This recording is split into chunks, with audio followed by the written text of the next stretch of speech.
Haleluya, puji Bapak Yahweh, Shalom.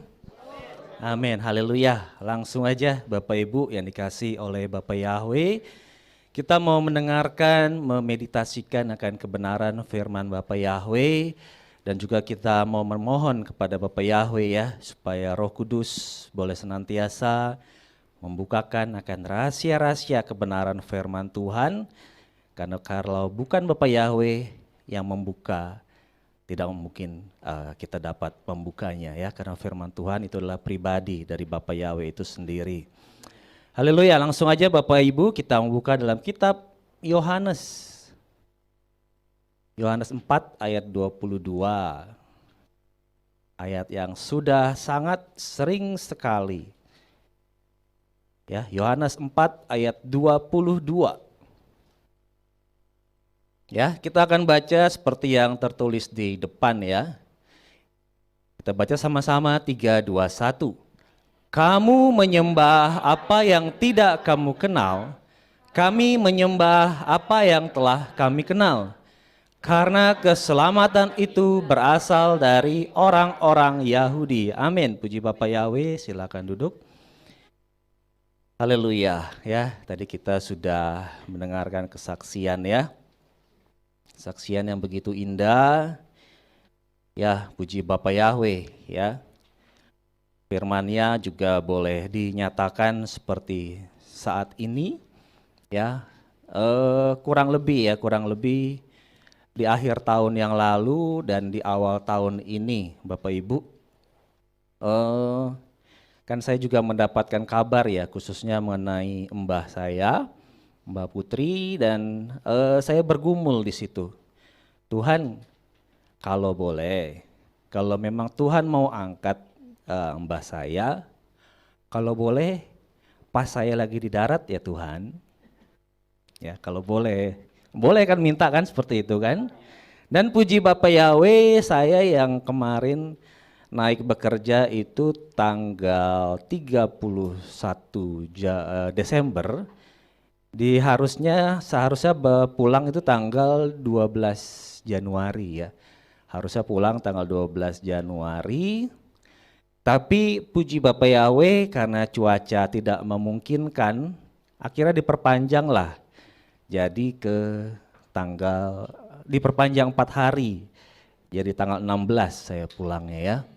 Tanggal 16, dan puji Bapak Yahweh setelah tanggal 16 itu pun nanti saya pulang itu tanggal 4. Nah, saya pulang tanggal 4 Bapak Ibu ya. Saya pulang akhirnya tanggal 4. Seharusnya saya pulang tanggal 31 Januari. 31 Desember. Seharusnya saya pulang tanggal 31 Desember, tetapi karena diundur 4 hari, jadinya saya pulang tanggal 4 Januari ya. Kalau tanggal 31 Desember saya pulang, otomatis tanggal 12 Januari atau hari Kamis kemarin saya sudah harus kembali bekerja ya. Tapi di situ ya itu ya kan kita boleh kan minta sama Bapak Yahweh ya, siapa yang menyangka ya. Caranya dibikinlah cuaca buruk supaya saya nggak bisa pulang, dan akhirnya tanggal 4 saya harus bisa pulang. Dan kalau saya tanggal 4 pulang berarti besok tanggal 16 saya harus kembali bekerja ya. Kalau misalkan cuaca tidak buruk, saya tanggal 12 kemarin atau hari Kamis saya sudah harus kembali bekerja, alias tidak bisa menghadiri ya pemakaman daripada mbah saya ya. Di situ kita boleh melihat ya, manusia bolehlah minta ya. Ntar caranya Bapak Yahweh ya, yang penting kan kita ngajuin dulu ya. Dalam perusahaan kita ngajuin aja proposal, kita sebar banyak-banyak. Ntar masalah jawaban kan dipilih. Ini kira-kira masuk kriteria apa enggak ya. Dan di hari Minggu yang lalu ya, sebelum mbah saya meninggal, saya ngelihat kondisinya eh saya mulai ngitung-ngitung nih, sesuai dengan apa yang saya omongin tadi kan, saya pengennya kalaupun mbah saya dipanggil, pas ada saya di darat, saya ngitung-ngitung. Kalau saya dalam minggu kemarin, mbah saya dipanggil, puji Bapak Yahweh. Tapi kalau dipanggilnya masih 3 minggu lagi setelah saya turun, kelamaan Tuhan. Di situ saya bergumul, Tuhan udah cepet-cepet aja lah dipanggil ya. Biar saya bisa datang ya. Ya kan cucu ya, kesayangan ya. Jadi ya harus ya menghadirilah ya hari terakhirnya, dan puji Bapak Yahweh, Tuhan jawab lagi, ya udah minggu itu langsung ya Tuhan langsung ya panggil. Dan puji Bapak Yahweh, hari Kamis kemarin atas kemurahannya bisa menghadiri ya. Semua itu bukan karena kuat dan gagah kita ya, tidak ada yang bisa mengatur cuaca ya. Manusia nggak bisa ngatur cuaca, mungkin bisa memaksakan cuaca supaya bisa pulang pergi ya, tetapi kalau sudah aturan ya, manusia bisa memaksa, tapi kalau aturan tidak memungkinkan buat menerbitkan surat pelayaran, ya mau ngomong apa ya. Puji Bapak Yahweh, dari pemerintah kan kemarin sudah diumumkan ya, sampai tanggal 2 Januari tidak ada pelayaran. Dan puji Bapak Yahweh, akhirnya saya baru bisa pulang tanggal 4 ya. Semua karena kemurahan Bapak Yahweh ya, semua sudah Tuhan atur. Dan saya yakin dan percaya kita yang boleh ada di tempat ini pun semua sudah Tuhan atur ya, semua sudah Tuhan atur. Saya bergumul sama Tuhan karena apa? Selama ya khususnya pada saat ibadah pelepasan itu kan ya udah lama nggak kumpul-kumpul dalam ibadah yang mengagungkan Tuhannya orang lain ya. Ya karena tapi pada saat itu ya memang namanya acara penguburan ya datang aja. Saya di situ bergumul, kok kayaknya asing ya. Asing yang dipanggil kok Tuhannya orang Muslim ya di dalam ibadah ya. Orang-orang kan ya orang-orang Kristen lah udah tahu lah. Kok yang disembah, yang dipanggil kok Tuhannya orang seberang. Jadi ya seperti ini. Kamu menyembah apa yang tidak kamu kenal ya. Di sini kan kalau Bapak Ibu lihat di atasnya di judulnya itu percakapan Yeshua dengan wanita Samaria. Apakah Samaria itu? Kita kan sudah boleh belajar Bapak Ibu ya. Pada saat kerajaan terpecah menjadi dua, bagian utara atau bagian atas disebut dengan Israel dan ibu kotanya adalah ini Samaria. Dan yang bagian bawah Yehuda. Ya, kerajaan Yehuda yang menjadi ibu kotanya itu Yerusalem. Ya. Di situ Yeshua berkata kepada orang yang dari Samaria yang yang notabene Tuhannya atau ilahnya itu berbeda dengan yang berasal dari bangsa Yehuda ya. Kamu menyembah apa yang tidak kamu kenal ya. Kita mungkin orang-orang Kristen secara KTP agama Kristen ya, apalah Kristen Protestan atau Kristen apa aja ya, tapi dalam dirinya sesungguhnya tidak mengenal siapa yang disembah ya. Tetapi di sini firman Tuhan keselamatan berasal dari orang Yahudi ya. Ingat baik-baik, keselamatan berasal dari orang Yahudi, bukan berasal dari bangsa-bangsa yang lain ya. Kita tahu bahwa Yeshua dia adalah keturunan Daud dari bangsa Yehuda. Jadi maksudnya sebab keselamatan berasal dari orang-orang Yahudi, ya Yeshua itu sendiri. Yeshua yang berasal dari bangsa Yehuda bukan berarti kita melihat apa yang dilakukan oleh semua orang Yahudi itu udah pasti benar ya. Dengan berlandaskan firman ini katanya keselamatan berasal dari orang-orang Yahudi. Bukan seperti itu. Tetapi karena memang Yeshua yang berasal dari keturunan Daud yang adalah dari bangsa Yehuda, nah keselamatan berasal dari dia, ya.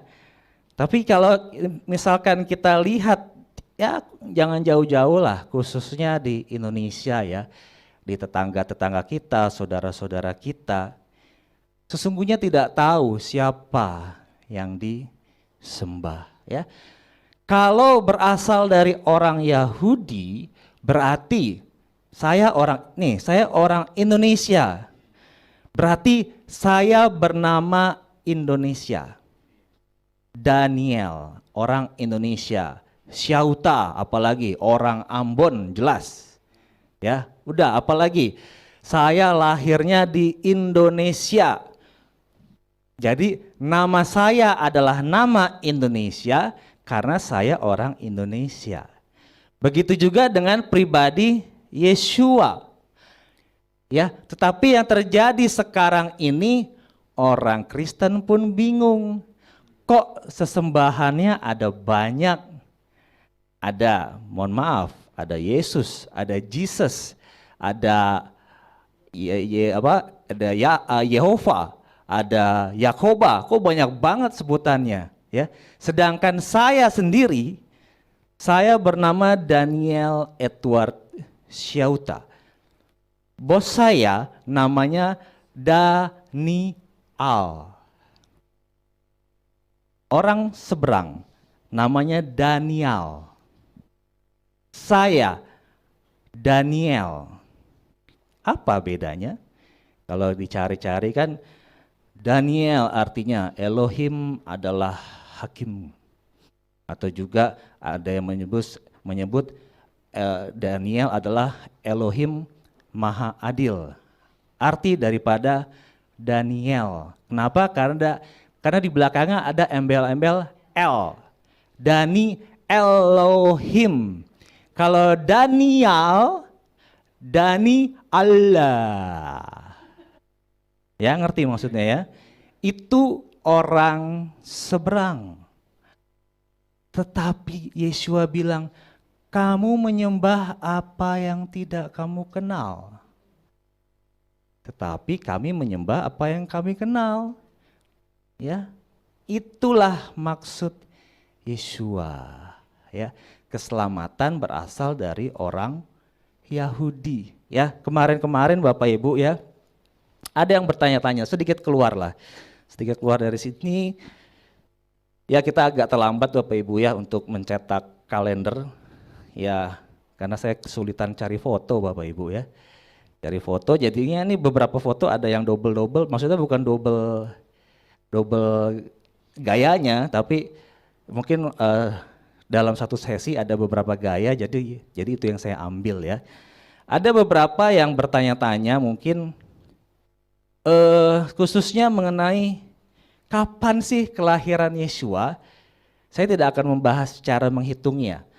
Ya, tetapi ada yang bertanya, Yeshua itu sebenarnya lahirnya September atau Oktober? Saya nggak bisa menjawab seperti langsung September atau Oktober, nggak bisa. Tetapi saya bisa menjawab sesuai dengan Imamat 23. Nggak usah jauh-jauh lah kapan Yeshua lahir. Kita dari dulu taunya Paskah kapan? Maret April. Patokannya apa? Nggak ada tertulis. Ya, kalau orang kan bilang, oh Natal itu tidak tertulis dalam kitab suci. Sekarang saya balik, Paskah pun tanggalnya kalau ngikutin kalender bangsa Indonesia tidak tertulis. Tapi dari dulu kita rayakan. Pokoknya antara Maret atau April dan hari Jumat dan hari Minggu. Kapan jelasnya? Gak tahu. Boten ngertos. Ya. Sekarang saya kasih lihat. Sesuai dengan Imamat 23. Paskah terjadi kapan? Tanggal 14 Nisan. Ingat ya, itu tertulis dalam kitab Imamat. Dalam 14 Nisan, kalau di tahun sekarang 2023 itu jatuhnya di bulan April. April, tanggal 5 April, hari Rabu. Ya, tanggal 5 April hari Rabu. Kalau Bapak Ibu lihat, pemerintah selalu menjadwalkan Paskah atau yang sekarang namanya Jumat Agung yang tidak tertulis. Jumat Agung selalu setelah hari Paskah. Contoh, tadi yang saya bilang, tahun ini hari raya Paskah secara Ibrani, kalender Ibrani, jatuh tanggal 5 April. Jatuh tanggal 5 April hari Rabu. 5 April hari Rabu. Paskahnya ditetapkan pemerintah Jumat Agung, hari Jumatnya mundur dikit. Kenapa? Ya orang Kristen sendiri yang ngomongkan Jumat Agung, jadinya dibikin tiap hari Jumat. Bukan salah pemerintah. Misalkan jatuhnya jatuhnya di hari Selasa, misalkan tanggal 4, tetap aja ntar pemerintah cetaknya hari Jumat. Karena katanya Jumat Agung. Ya. Sampai sini ngerti Bapak Ibu? Jadi yang mungkin dulu kita tidak pernah terfikirkan, kapan sih sebenarnya Paskah? Kok pemerintah bisa menetapkan hari Jumat? Nah, pastinya kapan sih? Maret apa April? Nah, itu diambil dari tanggal 14 Nisannya si bangsa kalender daripada Ibrani ini. Kalau jatuhnya di hari Sabtu pun tanggal 14 Nisan itu, entar Paskahnya hari Jumat minggu depannya. Gitu cara penentuannya. Tapi itu tidak sesuai dengan firman Tuhan. Yang sesuai dengan firman Tuhan ya hari Paskah itu tanggal 14 Nisan. Sama seperti saya. Saya lahir tanggal 4 Mei di hari Rabu tahun 1983. Di sekarang saya berulang tahun tanggal 4 Mei tahun 2023, tapi harinya hari Kamis. Ya, ntar lihat sendiri ya di kalender yang akan dibagikan nanti. Misalkan Moses ulang tahun tanggal berapa? Hah? Tanggal 24 bulan? Tanggal 24 bulan 6. Nanti Moses bandingkan di tahun 2023 dengan pada saat Moses dilahirkan tahun berapa? Harinya beda. Kenapa? Karena yang menjadi patokan bukan hari, tetapi tanggal ya. Itu ya. Jadinya kalau orang yang bertanya jadi hari Yesua lahir itu sebenarnya bulan September atau Oktober? Ya nggak bisa. Nggak bisa dikatakan September, Oktober atau hari Senin, Selasa, Rabu, nggak bisa. Tapi yang ditetapkan adalah tanggal. Tanggalnya adalah 15 Tisri. Nah, kalau tanggal 15 Tisri di tahun lalu, tahun 2022, 15 Tisri itu jatuh di bulan Oktober. Tapi di tahun 2023 jatuhnya di bulan September. Ya. Jadi ingat, patokannya bukan hari, bukan bulan, tetapi tanggal ya. Itu ya. Itu ya keluar daripada apa yang mau saya sampaikan pada saat ini ya. Karena banyak yang bertanya-tanya dari dulu sebenarnya bertanya-tanya kapan sih bulannya? Nggak bisa dibilang bulan secara kalender Indonesia ya, tetapi yang ditetapkan adalah langsung aja deh, daripada saya ngomong cuman ini doang, coba kita buka dalam kitab Imamat deh, Imamat 23. Ini yang mengenai Paskah dulu deh.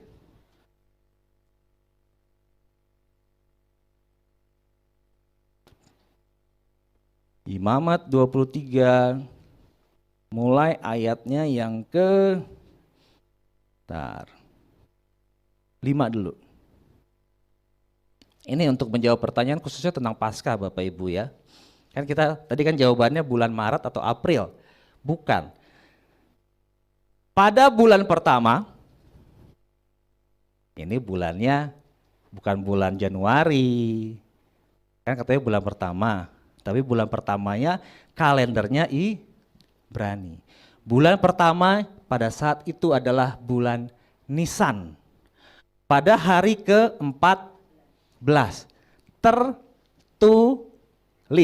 Sekali lagi tertulis. Bukan ngawang-ngawang Maret, April yang kita tidak jelas juntrungannya kemana. Ini tertulis. Ini salah satu contohnya. Tetapi mengenai hari-hari raya tidak akan saya bahas di sini karena terlalu panjang Bapak Ibu ya. Oke, langsung aja. Ini salah satu contohnya Bapak Ibu. Kita lihat lagi dalam kitab Yohanes tadi ya, Yohanes 4 ayat 22 Bapak Ibu. Khususnya mengenai sesembahan nih, karena sesembahan ini harus benar Bapak Ibu ya. Jangan karena keturunan, karena apa? Karena KTP, jadinya ya dari dulu ya taunya itu aja. Tapi firman Tuhan kan tadi kan katakan dari bangsa Yahudi ya. Lalu, nah sekarang kita mau belajar sedikit Bapak Ibu ya. Ini untuk refresh aja, untuk refresh. Bapak Ibu tahu namanya piktograf. Piktograf berasal dari dua kata. Picto, picture, gambar. Graph adalah tulisan atau tercetak. Jadi adalah piktograf adalah gambar yang tertulis atau tercetak. Contoh piktograf di Indonesia. S dicoret apa? Hah? Ayo para pengguna mobil motor, S dicoret artinya dilarang stop. S dicoret ya. S dicoret artinya dilarang stop. Kok tahu? Kan nggak ada tulisannya. Itu namanya piktograf. Lalu apalagi?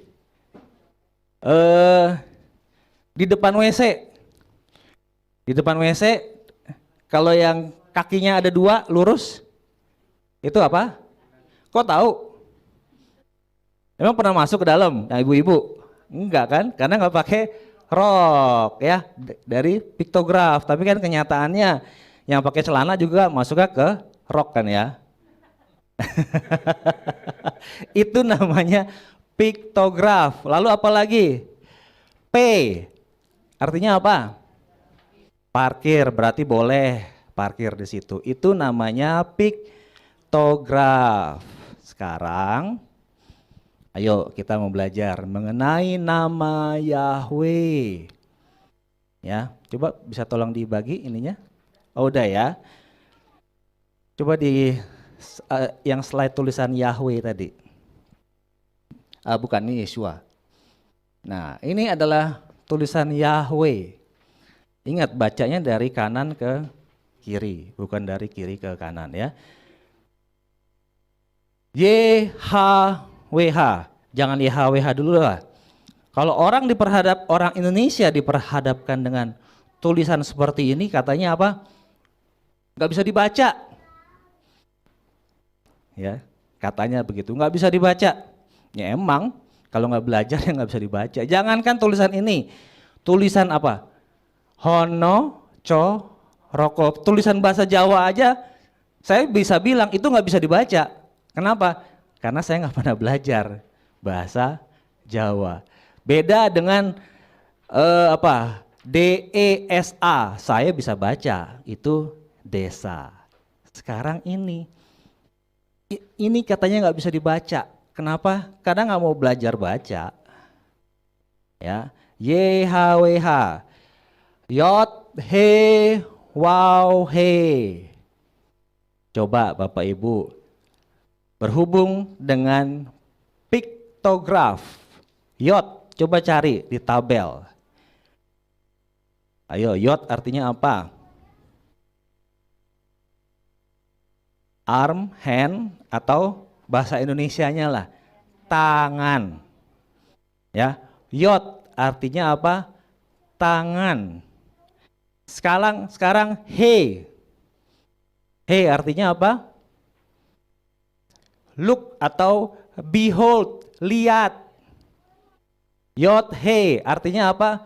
Tangan, lihat. Wow artinya apa? Nail atau paku. Sekarang he lagi. He tadi artinya apa? Lihat. Artinya YHWH atau yod he wow he artinya lihat tangan, lihat nih paku. Itu arti nama Yahweh. Ya, orang mungkin bertanya, aduh nggak bisa dibaca. Iya nggak bisa dibaca kalau nggak mau belajar baca. Ya, tetapi kita mau ya seperti tadi S dicoret artinya dilarang stop. Sekarang yod artinya tangan, he artinya lihat, wow artinya paku, he artinya lihat. Artinya lihat tangan, lihat paku. Siapa yang tangannya dipaku? Yeshua. Di dalam nama Bapakku ada namaku, yaitu nama Yeshua. Ya, sekarang ya, itulah artinya pribadi Yeshua dengan pribadi Yahweh adalah satu sama. Ya, jadi kalau orang menerima nama Yahweh tetapi menolak Yeshua, sama aja tidak berkenan. Apalagi seperti tadi kan, ini saya ada beberapa catatan Bapak Ibu ya. Kita skip dulu mengenai masalah piktograf ini ya. Saya ada beberapa catatan khususnya tadi ya, khususnya mengenai kesaksian tadi dari Bu Ice ya. Jadi memang ada beberapa orang, beberapa gembala yang memang mau sok jadi juru selamat. Ya, saya bilang mau sok jadi juru selamat. Jadi kalau orang mau sok jadi juru selamat itu kalau misalkan mau menyelamatkan pencuri, dia harus menjadi pencuri. Mau menyelamatkan pelacur, dia harus menjadi pelacur. Itu artinya mau sok jadi juru selamat. Ya, saya ada beberapa catatan Bapak Ibu ya. Penyebab beberapa orang yang meninggalkan nama Bapak Yahweh dalam Yeshua HaMashiach. Yang pertama ya memang tidak mengenal. Seperti tadi kata Yeshua ya, kamu menyembah apa yang tidak kamu kenal. Tetapi kalau yang tadi disaksikan unsurnya katanya unsurnya rohani. Supaya apa? Mudah untuk penginjilan, menyebarkan nama Yahweh. Ya. Dalihnya seperti dulu di GSI kita yang ada di mana dulu? Bakaran Wetan ya. Jadi mereka tetap menggunakan nama A dengan dalih supaya bisa menyelamatkan jiwa-jiwa. Ya, keren ya. Intinya ya. Coba itu yang kedua. Yang ketiga karena faktor lingkungan. Ya. Faktor lingkungan ini bisa dari apa? Lingkungan internal, eksternal, lingkungan yang kelihatan maupun yang tidak kelihatan. Yang tidak kelihatan contohnya apa tadi? YouTube tadi. Dengar khotbah ya yang masih menyembah kepada ilah lain. Maksudnya bagus. Ya siapa tahu lah ada yang bisa disaring. Nah, sekarang ininya kuatan saringannya atau kuatan iman kita. Ya, itu yang ketiga. Lalu itu yang keempat ya. Lalu yang terakhir katanya pakai nama itu aja juga ada mujizat kok. Masuk akal. Karena kita kan sering lihat kan di YouTube kan pakai nama A, pakai nama Y itu juga ada mujizat kok. Ya. Nah, sekarang kalau misalkan dokter juga bisa melakukan mujizat, dokter bisa bikin sembuh. Peramal, ya peramal nasib bisa ya inilah meramalkan masa depan kita. Lalu apalagi orang-orang yang katanya pesugihan juga bisa membuat orang kaya. Lalu apa bedanya?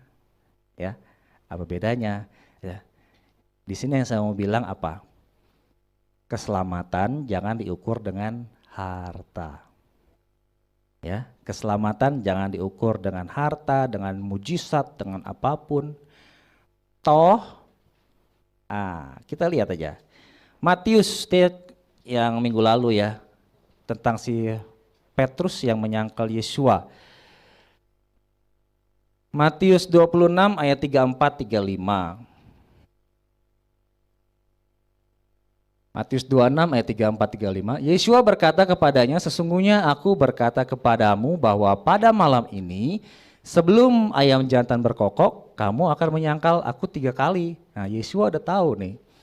Petrus berkata kepadanya, bahkan jika seharusnya aku mati bersamamu, aku sama sekali tidak akan menyangkal engkau.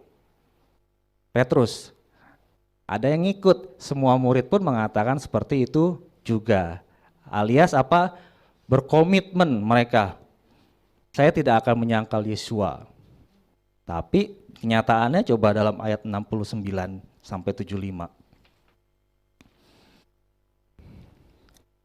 Matius 26 masih. Nah, dan Petrus sedang duduk di luar aula. Maka datanglah kepadanya seorang perempuan pelayan seraya berkata, engkau juga ada bersama Yesua orang Galilea itu. Mulai ada nunjuk-nunjuk, kamu kan juga ada sama Yesua. Tapi dia menyangkal di depan semua. Aku gak ngerti engkau mengatakan apa, kata si Petrus. Dan ketika dia keluar ke pintu gerbang, ya tadi kan di aula nih, masih deket-deket. Sekarang dia mulai keluar ke pintu gerbang, mulai kemana? Mulai ke Ai, mulai kemana lagi? Ke Negeb, kemana lagi? Akhirnya ke Mesir ya. Dan ketika dia keluar ke pintu gerbang, yang lain melihatnya dan berkata kepada mereka yang ada di sana, dia ini juga ada bersama Yesua orang Nazaret itu. Dan dia menyangkal lagi, pakai sumpah, aku tidak kenal orang itu. Dan beberapa saat sesudah itu, mereka yang tengah berdiri di situ sambil mendekat berkata kepada Petrus, sesungguhnya, mulai banyak nih, yang menuding mulai banyak. Sesungguhnya engkau adalah dari antara mereka juga, karena cara bicaramu pun membuat engkau kentara. Alias logat kali ya. Kemudian dia mulai tadi sumpah, sekarang mulai ngutuk dan bersumpah, aku tidak kenal orang itu. Nah, tiba-tiba berkokoklah ayam jantan. Dan teringatlah Petrus akan perkataan Yesua ketika berkata kepadanya, sebelum ayam jantan berkokok, engkau akan menyangkali aku 3 kali. Dan sambil keluar, ia menangis di luar dengan sangat sedihnya. Di sini kita melihat Bapak Ibu, lingkungan. Ya, yang sangat berpengaruh besar adalah lingkungan.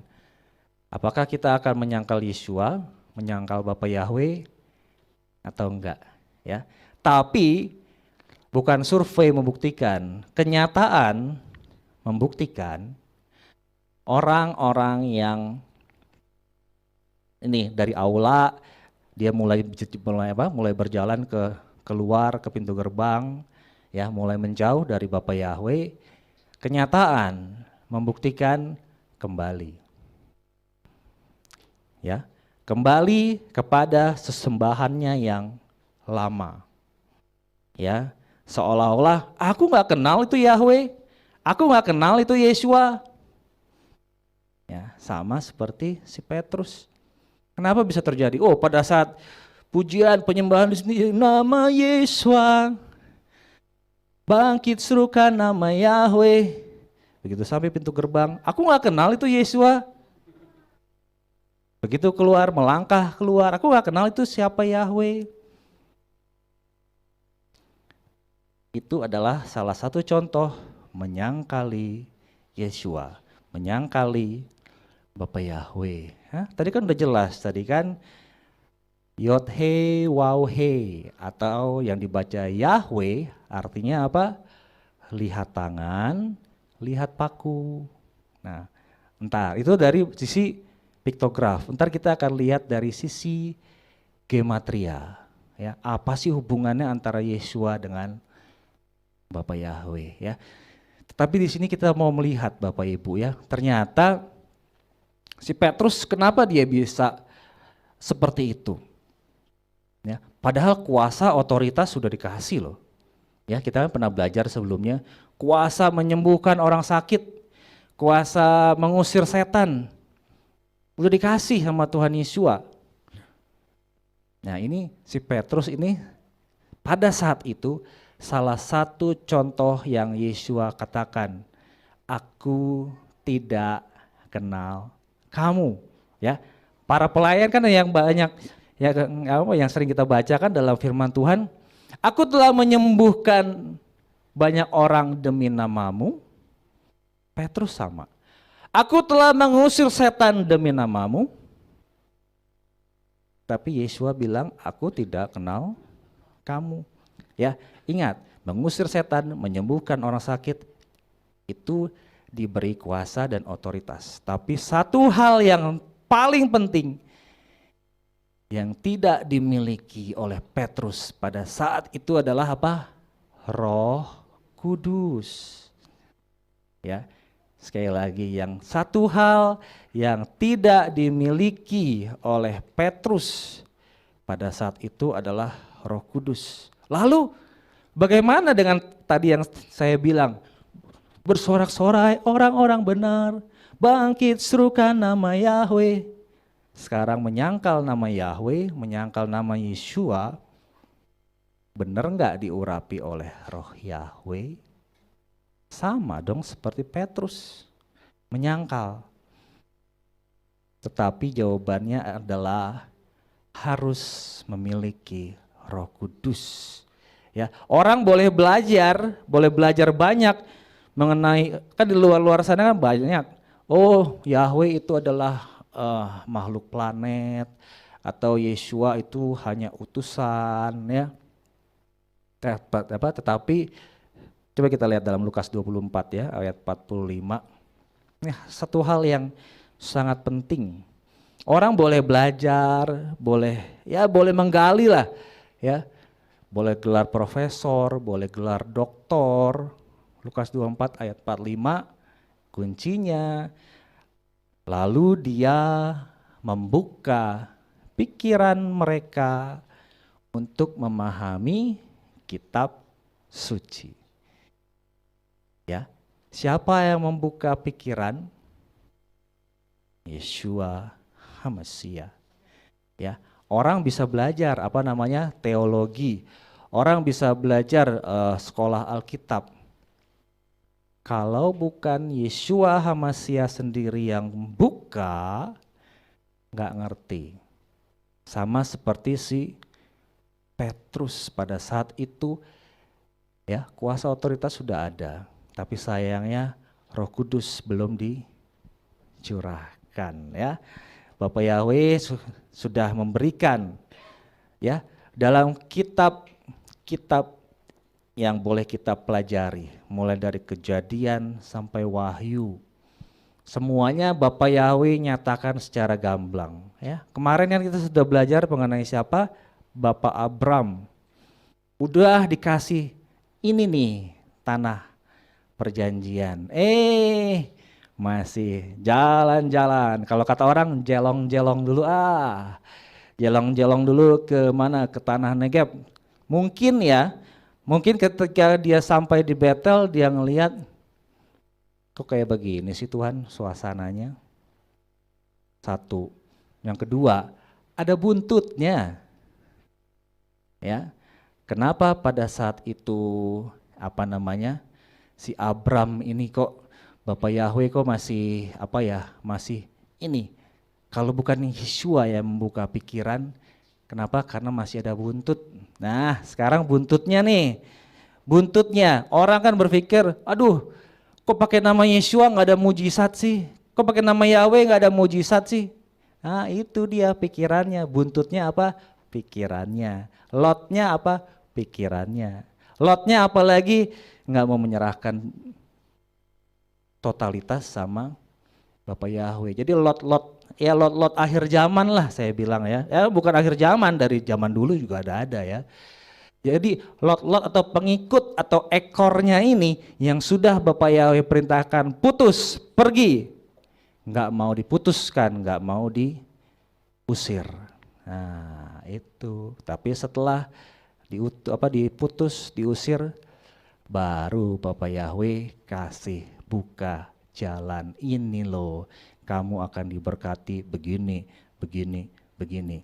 Lukas 24 ayat 45. Kalau bukan Yeshua yang membuka pikiran, kita tidak bisa memahami kitab suci. Ya. Kita tidak bisa memahami kitab suci karena apa? Alias apa? Yeshua sendiri adalah Roh Kudus itu sendiri ya, bukan paket-paketan. Ya. Kan ada orang bilang pokoknya kalau dibaptis harus satu paket. Ya, paket. Ya, kalau apa namanya ya? Kalau pikiran manusia sih mungkin ya satu paket. Tapi kan kita menyadari bahwa Bapa Yahweh dalam Yeshua HaMashiach itu adalah roh atau manusia. Dia adalah roh, ya. Jadi otomatis ketika kita mengakui Bapa Yahweh dalam Yeshua HaMashiach, kita sudah mengakui bahwa Dia adalah Roh Kudus itu sendiri, ya. Jadinya jangan pernah, itu termasuk kategori mendukakan Roh Kudus enggak? Tidak menganggap bahwa Yeshua, Bapa Yahweh adalah Roh Kudus itu sendiri, ya. Yeshua yang membuka pikiran. Fungsi dan peranan daripada Roh Kudus, dia pertama apa? Mengajar. Ya, nih teman-teman di sekolah, Bapak Ibu guru mengajar. Setelah itu apa? Setelah diajarin harus diingat. Itu adalah fungsi Roh Kudus, ya. Jadi Bapak Yahweh dalam Ruach HaKodes, ya, Ruach HaKodes itu adalah ruah roh, ha itu sang, kodes itu kudus, Roh Kudus, ya. Jadi Roh Kudus dia berfungsi untuk mengajar. Ini Yeshua ini dia mengajar, buka pikiran kita. Dia juga yang akan mengingatkan, oh kok di gereja ini kok banyak banget sih sesembahannya, ada Adonai, ada Elohim, ada Yahweh, ada Yeshua, boh banyak banget katanya gitu ya. Kenapa? Karena nggak mau belajar, ya.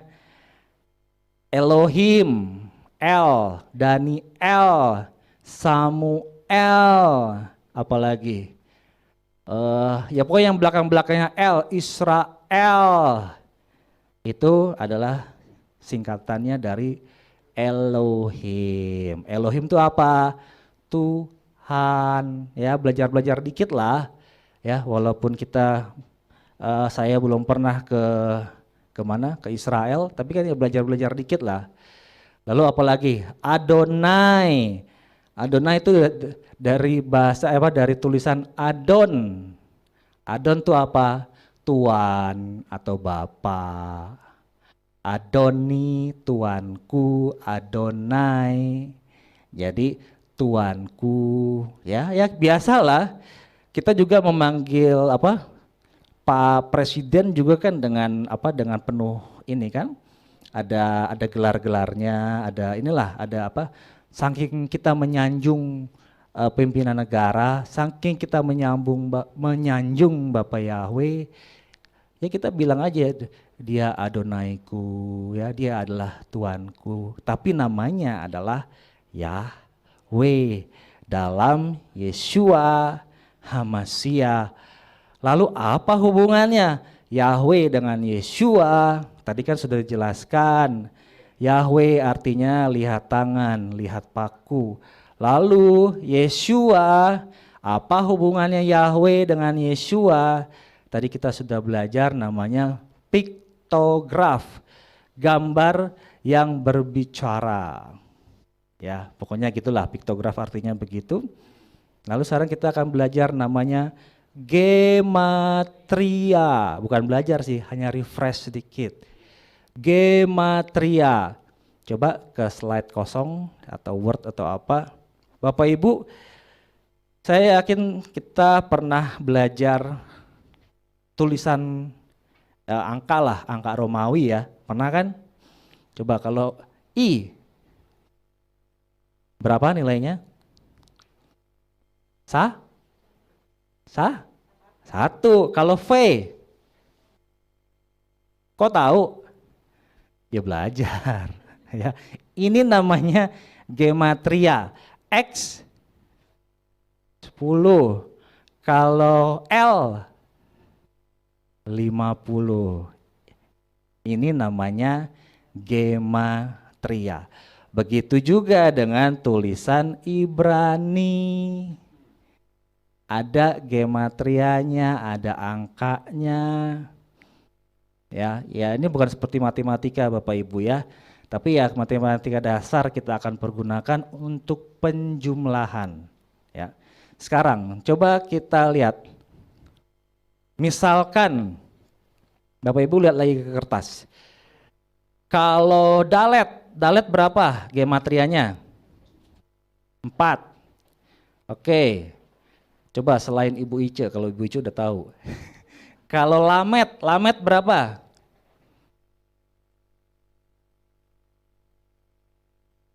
30. Oke, satu lagi yang terakhir, tau berapa?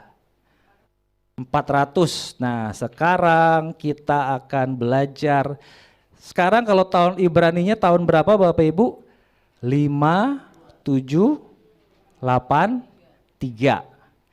5783. Kalau dulu waktu tahun ya beberapa tahun yang lalu Bapak Ibu pernah dengar namanya tahun apa ya? Misalkan tahun Ayin. Bapak Ibu pernah dengar seperti itu? Atau misalkan tahun Pei. Pernah dengar? Ya, pasti pernah dengar ya. Nah, itu tahunnya dari mana? Ya, tahunnya dari situ. Dari kalender. Ya. Sekarang tahun berapa? 5783. Kita ambil 2 angka di belakang, 83 ya. Sekarang tahun 5783. Kita ambil belakangnya 83. 83 terdiri dari angka berapa? Bukan 8 dan 3 tetapi 80 dan 3. 80 apa? 80 apa? P. Kalau 3 Gimel. Nah, Bapak Ibu pernah dengar kan? Hamba-hamba Tuhan besar dulu bilang, "Oh, sekarang adalah tahun P Gimel." Dasarnya dari sini, gematria ya. Jangan cuma dengar khotbah doang tapi nggak tahu ya. Atau juga mungkin dulu tahun Ayin. Ayin artinya apa? Coba lihat sebelah kanannya. Mata. Ya, ngelihat ya. Ayin gematrianya 70 artinya mata untuk melihat. Jadi tahun 70, 5770 artinya tahun Ayin, artinya apa? Mata Tuhan melihat. Nah, sekarang tahun 5783 83, 80 dan 3. P Gimel. P artinya apa? Mouth atau mulut atau perkataan. Gimel artinya apa? Foot bisa kaki bisa. pride, kebanggaan bisa. Jadi orang-orang di luar sana yang menyatakan bahwa tahun 2023 adalah zaman kesuraman, saya tolak dalam nama Yeshua HaMashiach. Ya, saya tolak dalam nama Yeshua HaMashiach asal ada wordnya. Wordnya apa? Tahun 80 kan tadi kan 80 artinya apa? P artinya apa? Mulut atau word. Word apa? Perkataan atau firman Tuhan. Ya. Jadi saya tolak 2023 yang katanya zaman kegelapan dengan firman Tuhan. Itu dong. Itu namanya anak Bapa Yahweh. Ya, jangan di awal oh kita bersuka cita karena ini adalah tahun Peggy Mel. Tapi begitu masuk tahun 2023 yang katanya adalah zaman kesuraman, imannya turun seperti terus menyangkal Yeshua, menyangkal iman yang katanya sekarang adalah tahun words of God, katanya adalah firman Tuhan, ada pride loh ya. 3, Gimel artinya apa? Pride, kebanggaan. Jadi kita harus bangga sama firman Tuhan. Ya, jadi orang yang berjalan di dalam firman Bapa Yahweh, nah kebanggaannya apa?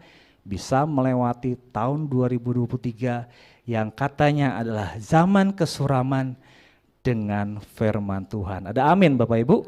Haleluya, harus amin. Sekali lagi ada amin. Haleluya, puji Bapa Yahweh. Itu adalah contoh angka gematria. Sekarang kita akan lihat, coba tulisan Yod He Waw He tadi, ini Yeshua. Nah, Yod He Waw He, Yod berapa gematrianya Bapak Ibu? Coba lihat lagi di kertas. Berapa? 10. Lalu He 5. Lalu wow berapa? Wow 6. He lagi berapa? 5. Coba jumlah.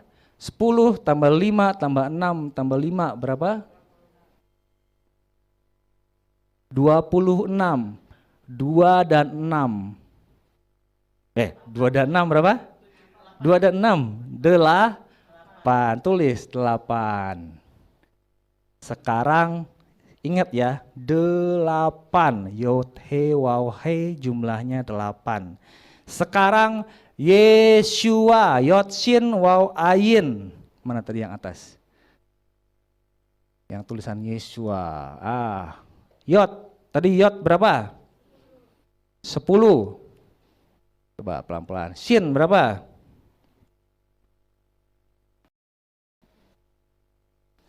Shin berapa? Sin 300, tulis 300. Wow. Huruf wow ya. Wow berapa? 6. Lalu yang terakhir apa? Ayin. Ayin berapa? 70. Coba dijumlah. 10 tambah 300 tambah 6 tambah 70. Berapa?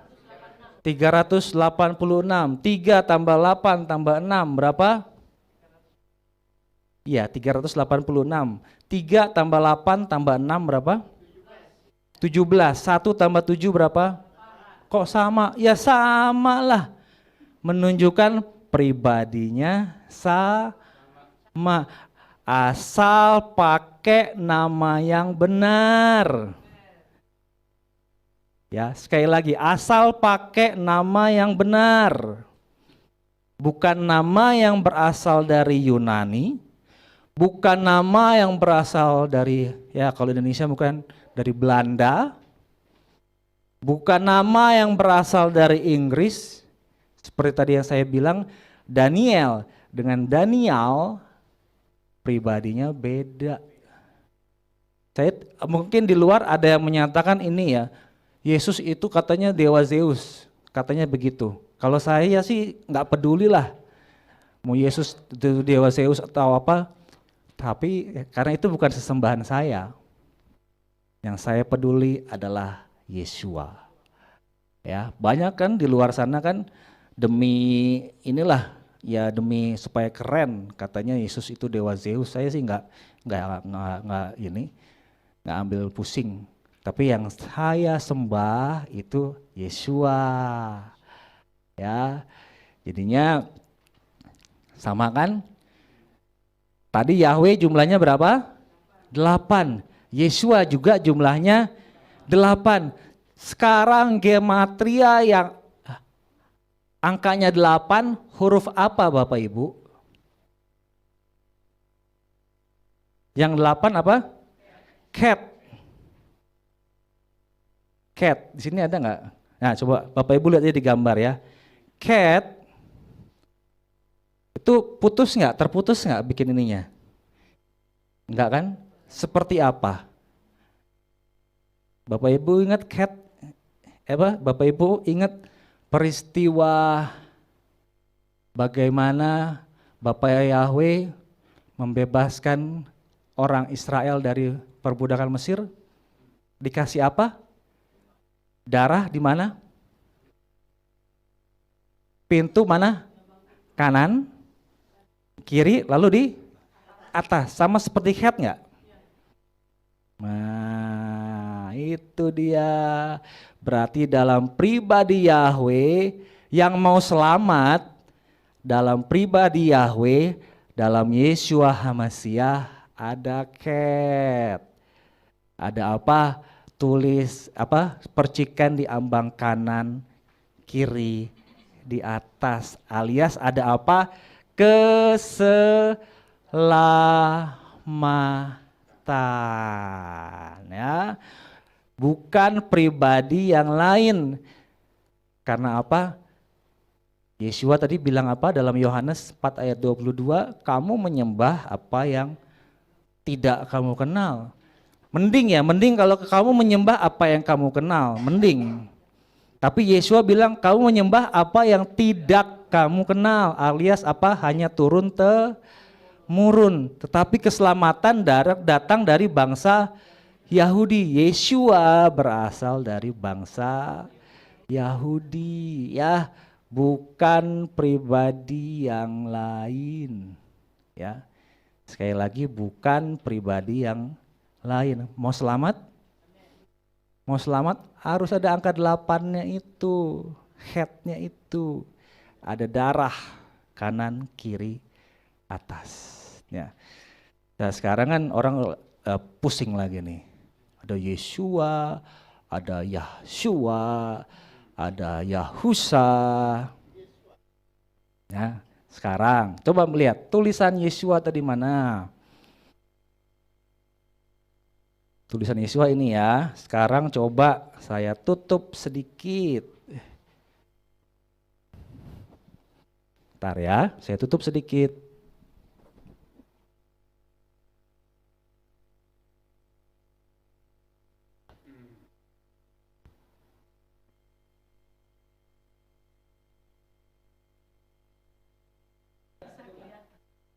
Ada berapa kepala di atas? Itu ada berapa? 7.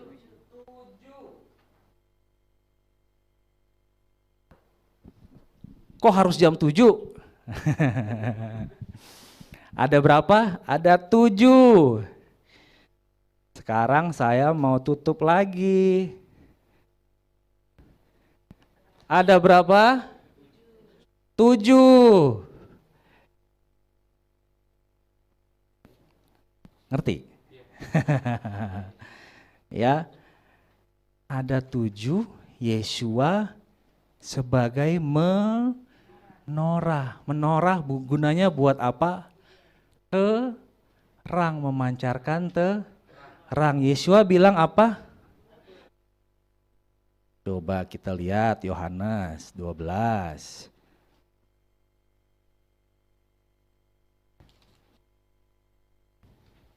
Ayat 46. Coba kita baca. Akulah terang yang telah datang ke dunia, supaya setiap orang yang percaya kepadaku, ia tidak tinggal dalam kegelapan. Alias kalau tidak percaya Yeshua, dia tinggal dalam kegelapan. Kenapa? Nggak ada menorah, nggak ada yang kepala 7, nggak ada yang kepala 7 tadi. Ya, kalau Yesus, gimana Yesus? Embo. Kalau Jesus, nggak tahu. Kalau Yahshua, kalau Yeshua langsung Yesua. Kalau Yahshua berarti ada YH. Kalau ada H, ada H-nya di sini, kepalanya enggak 7.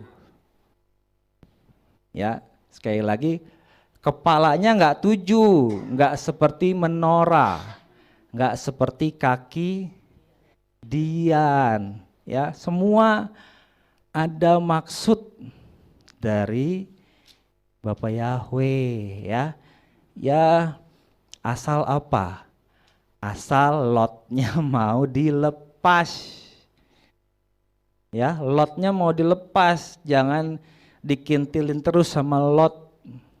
Ya, asal mau lepas, baru deh setelah lepas lotnya, dia ada di Kanaan, baru Bapak Yahweh berfirman sama Abram, kalau tidak melepas akan sesembahan yang kata Yeshua kamu sendiri tidak kenal, nggak akan dibukakan seperti ini, ya. Yeshua, menorah, kaki Dian. Wahyu 1 ayat 13.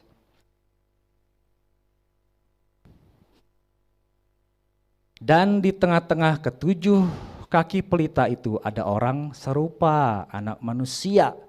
Nah, ini Yeshua nih yang memakai jubah panjang dengan di dadanya terlilit sabuk emas. Ya, di tengah-tengah kaki Dian ada Yeshua, nggak ada Yesus di sini, nggak ada Yahshua di sini, nggak ada Jesus, adanya Yeshua. Ya, lalu ayatnya yang ke-20. Masih Wahyu 1 ayat 20. Rahasia ketujuh bintang yang telah engkau lihat pada tangan kananku dan ketujuh kaki pelita emas itu. Pertama, ketujuh bintang itu adalah malaikat-malaikat ketujuh gereja. Lalu yang kedua, ketujuh kaki pelita menorah yang telah engkau lihat adalah ketujuh gereja itu. Oleh karena itu, ya, jadi menorah melambangkan apa? Gereja. Beda dengan kebanyakan orang Israel. Mereka belum mengakui Yeshua. Jadi ya ininya menorahnya, lambangnya bukan menorah mereka. Ya. Kenapa? Karena menorah ini Yeshua itu sendiri, ya, terang dunia. Kalau belum mengakui Yeshua, jangan harap hidupnya terang. Ya. Bapak Ibu mau lebih dalam lagi mengenal Bapak Yahweh, ya, jangan seperti yang Yeshua katakan, ya, Bapak Ibu, ya. Ya, bukan sembarangan Yeshua mengatakan kamu menyembah apa yang tidak kamu kenal. Ya. Bapak Ibu bisa bayangkan, karena pernah ada pengalaman, ya Bapak Ibu, ya. Orang baru kenal, ya mungkin baru kenal sebentar, udah langsung nikah. Akhirnya setelah baru mau menikah, baru tahu, oh ternyata ada rahasia-rahasia yang dia umpetin. Kenapa? Karena orang yang mau dinikahin itu dia tidak kenal, belum kenal seutuhnya, ya. Jangan seperti yang Yeshua bilang, kamu menyembah apa yang tidak kamu kenal, ya. Ya, menyembah yang tidak dikenal berarti apa? Sia-sia, nggak ada gunanya, Bapak Ibu, ya. Capek-capek datang ibadah, ya, datang ibadah bersorak-sorai, berjingkrak-jingkrak, tapi nggak kenal, ya. Oleh karena itu Bapak Yahweh masih buka jalan bagi kita ya. Masih memberikan kesempatan bagi kita, ayo kenalah ini. Kenalah si terang dunia ini ya. Kenalah si Yeshua ya. Kenalah Bapak Yahweh ya. Karena pribadi Bapak Yahweh dalam Yeshua HaMashiach itu adalah satu. Bapak Yahweh sendiri yang sudah bilang, lihat tangan, lihat paku. Dan Yeshua sendiri yang bilang, akulah terang dunia. Aku dan Bapa adalah satu ya. Klop, puji Bapak Yahweh antara gematria dengan piktograf, klop antara Bapak Yahweh dalam Yeshua HaMashiach. Haleluya. Bapak Yahweh memberkati kita semua. Kita mau bangkit berdiri Bapak Ibu, kita angkat pujian.